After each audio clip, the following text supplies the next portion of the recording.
వేములవాడ శ్రీ బద్దిపోచమ్మ ఆలయం అక్రమ వసూళ్లకు అడ్డాగా మారిందన్న ఆరోపణలు తీవ్ర చర్చకు దారితీస్తున్నాయి. ఆలయంలో విధులు నిర్వహిస్తున్న కొందరు సిబ్బంది, కాంట్రాక్టు సిబ్బంది కలిసి భక్తులను నిలువునా దోచుకుంటున్నారన్న ఆరోపణలు వెల్లువెత్తుతున్నాయి. దీంతో మొక్కులు తీర్చుకోవడానికి వచ్చిన భక్తులు తీవ్ర ఇబ్బందులు ఎదుర్కొంటున్నారు. దక్షిణ కాశీగా ప్రసిద్ధి చెందిన రాజన్న సిరిసిల్ల జిల్లా వేములవాడలోని రాజన్న ఆలయానికి అనుబంధంగా ఉన్న శ్రీ బద్దిపోచమ్మ ఆలయంలో నిత్యం లక్షలాది మంది భక్తులు బోనాలు సమర్పించి మొక్కులు చెల్లించారు. ప్రస్తుతం సమ్మక్క సారక్క జాతర నేపథ్యంలో ఆలయం భక్తులతో కిటకిటలాడుతుంది.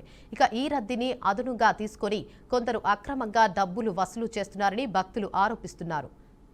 ఆలయంలో ప్రతి మొక్కుబడికి నిర్ణయించిన టికెట్ ధరలు ఉన్నప్పటికీ వాటిని పాటించడం లేదని భక్తులు ఆగ్రహం వ్యక్తం చేస్తున్నారు.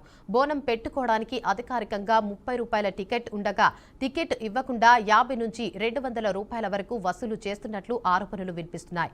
కొబ్బరికాయ కొట్టేందుకు 10 నుంచి 20 రూపాయలు అడుగుతున్నారని, బెల్లం శాఖ పోసేందుకు టికెట్ ఇవ్వకుండా నేరుగా డబ్బులు తీసుకుంటున్నారని భక్తులు వాపోతున్నారు.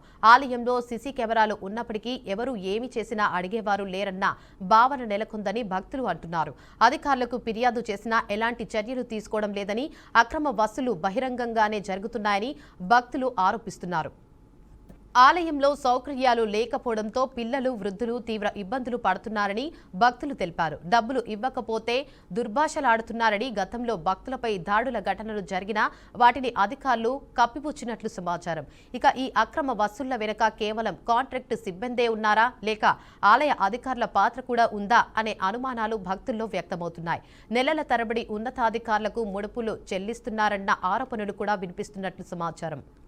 కొబ్బరికాయలు కొట్టే కాంట్రాక్టర్ గడువు త్వరలో ముగియనున్న నేపథ్యంలో అక్రమ వసూళ్లకు పాల్పడిన పాత కాంట్రాక్టర్కు మళ్లీ అవకాశం ఇవ్వొద్దని భక్తులు డిమాండ్ చేస్తున్నారు.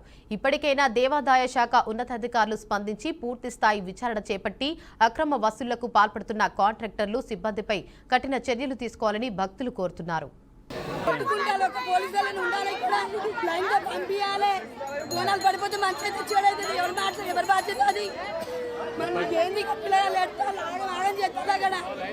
చూసి ఎవరైనా ఉండాలి, ఇద్దరు ఉండాలి లైన్ గా. ఎవరు ఒక్కరు కూడా మాట్లాడుతున్నారు. పిల్లలు కూడా జరుపుకుంటారు, గొడవలు అవుతానే అని బాధ్యత తీసుకోవాలి గవర్నమెంట్ ఖచ్చితంగా. మనుషులు అందరూ గొడవ అవుతానే ఇద్దరు